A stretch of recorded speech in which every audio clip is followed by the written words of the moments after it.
He draped a white cloth over himself, then stuck out his left leg and tapped the floor 3 times, then his right leg, 3 more taps. And just like that, with absolutely no props or gimmicks, he floated right up into the air, chair and all. This unbelievable moment left the magician completely speechless, and no matter how hard he looked, he couldn't spot a single trick behind it. When the old man finished his performance, the magician offered to buy the trick from him, but the old man flat out refused. See, he created this illusion for one reason and one reason only, to make his grandson smile, and every trick he'd ever invented was written down in a notebook, which he planned to pass on to his grandson someday. So no matter how much money Will offered, the answer was always going to be no. Hearing this, Will said he completely understood. If it wasn't for sale, that was fine, but could he see the trick performed just one more time? It was such a small request, and the kind-hearted old man didn't have the heart to refuse. He got ready to perform it again, but the very next second. And just like that, Will walked away with every secret behind the floating trick. Over the next 9 years, that single illusion catapulted him to the top of the magic world. Happy marriage, booming career, reporters lining up at his door every day. But what Will didn't know was that danger was creeping up on him. This is the most jaw-dropping, most mind-bending episode of the British anthology series Inside Number 9. Honestly, you won't see the truth coming until the very end, and even then, you still might miss it. One day, a reporter showed up at Will's studio, just like any other day. But this one was different. The moment they met, he pulled a little trick on Will while shaking his hand. He started complimenting Will by pointing at the trophies on the desk, using flattery to distract him. And just like that, he quietly slipped the ring right off Will's finger. But as a world-class magician, Will saw through it instantly. Maybe to save face, Gabriel handed the ring back and offered to perform another trick. Will didn't refuse, after all. His favorite thing in the world was exposing other people's magic. Gabriel's trick was a mind-reading act. He handed Will a pen and a notebook and asked him to write down the first 5 numbers that popped into his head. Then he had Will tear off the page, fold it up, and grip it tightly in his hand. Next, he asked Will to grab a banana from the corner of the room. While Will was away, Gabriel pulled out a folding knife and showed it was real, then slipped it back into his pocket. After sensing the folded note for a moment, Gabriel pulled the knife back out and sliced right across his own palm. And now, it was time to witness the miracle. 26349. Are those the numbers you wrote down? Yeah. Bravo. But before Gabriel could even enjoy his moment, Will tore the whole act apart. Turns out, the pen had a tracking chip inside. The second Will wrote down those numbers, the movements were sent straight to Gabriel's phone. Then, by sending Will off to grab a banana, Gabriel had the perfect cover to check his phone and use a candle to write the numbers onto the notebook. On top of that, the whole sensing the note routine was just a distraction so he could swap the real knife for a fake one. Throw in a blood capsule, and the trick was complete. But looking at the wound on Gabriel's hand, Will could tell this amateur had actually grabbed the real knife by mistake during the switch. Even though the trick was full of holes, Will appreciated the effort from a beginner. He gave Gabriel plenty of pointers on how to improve, and then casually asked where his interest in magic came from. But Gabriel's answer sent a chill straight down Will's spine. I suppose it's from my granddad. He used to do magic shows for me when I was a kid. He invented a lot of his own tricks, actually. A bit like you. Although he never had the success that you've had. Is he still with us? No, ironically enough, he disappeared almost 10 years ago. Although I received a package recently from his lawyers. How very Dickensian. A letter of wishes. He requested that when I reached the age of 25, I be given his notebook, which contained detailed explanations of all of his tricks. Unfortunately, I never received it. Ah, so he took his secrets with him to the grave. Never said he was dead.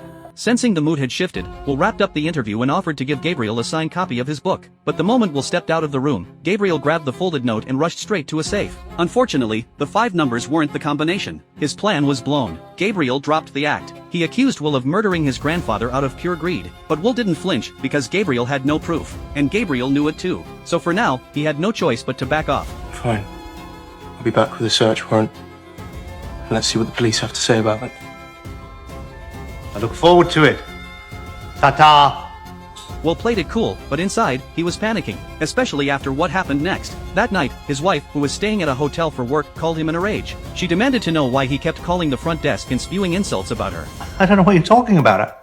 That wasn't me. I've been doing that interview. Okay, well that's just weird then.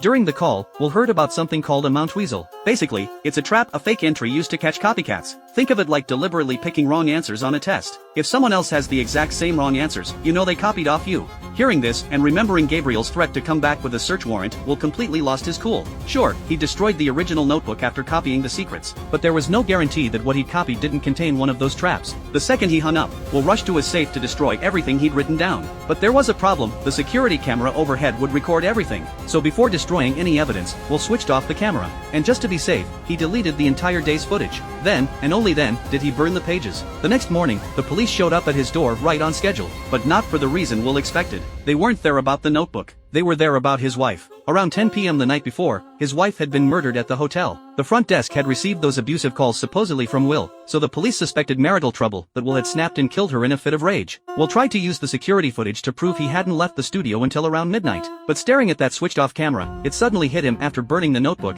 he'd forgotten to turn it back on. According to your security company, you deleted yesterday's footage. You got a particular reason for that?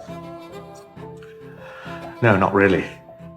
Then the detective looked over at the safe in the corner and asked, Am I correct in thinking you're the only person who knows the combination to this safe? Absolutely. There's no way anybody else could know it? Not at all. Not even Jenny knows. You never wrote it down? No, it's in my head, and that's it. Could you open it for me, please? Of course. very seriously, to see inside. The moment that safe swung open, Will froze in horror. I'll ask you not to touch anything, Mr. Griffin. We need to test it for prints. Yes.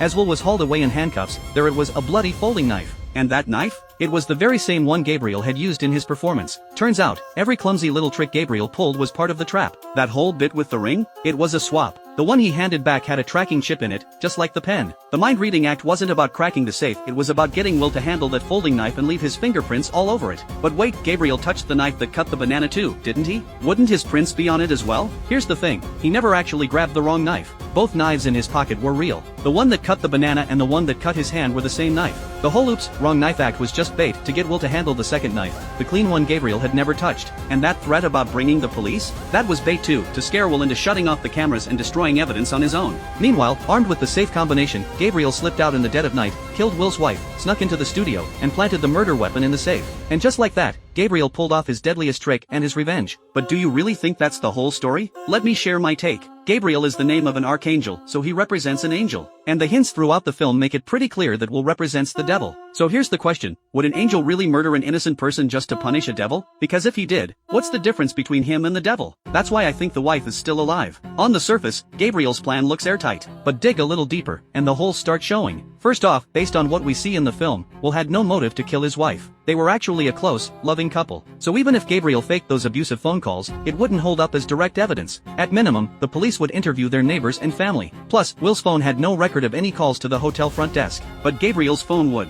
Even if he used someone else's line, tracing the number would lead right back to him. Second, the alibi. Will only shut off the studio cameras. The cameras on his route home? Still rolling. One quick check, and the police would know exactly when Will left the studio, giving him a solid alibi. Now, some of you might be thinking, what if the cops assumed Will planned it all along? That he deliberately avoided the cameras, killed his wife, came back to the studio, then left at the right time to fake an alibi? Fair point. But think about it, if he really was that calculated, that meticulous, that premeditated, why on earth would he leave a bloody murder weapon sitting in a safe waiting for the police to find it? Wouldn't a careful killer get rid of the weapon? It just doesn't add up. So with all these inconsistencies, all Will would need to do is tell the truth, change his story slightly. Just say he found the notebook, or stole it, and was afraid of being accused of plagiarism. That's why he killed the cameras and burned the pages. Boom, he's off the hook. And if Will named Gabriel, the man who'd accused him of murder, as the real killer, would Gabriel really hold up under police scrutiny? Here's the biggest question of all, if Gabriel just wanted revenge, why not just ambush Will and kill him? Why go through this elaborate frame-up? And honestly, Gabriel had no real proof that Will killed his grandfather.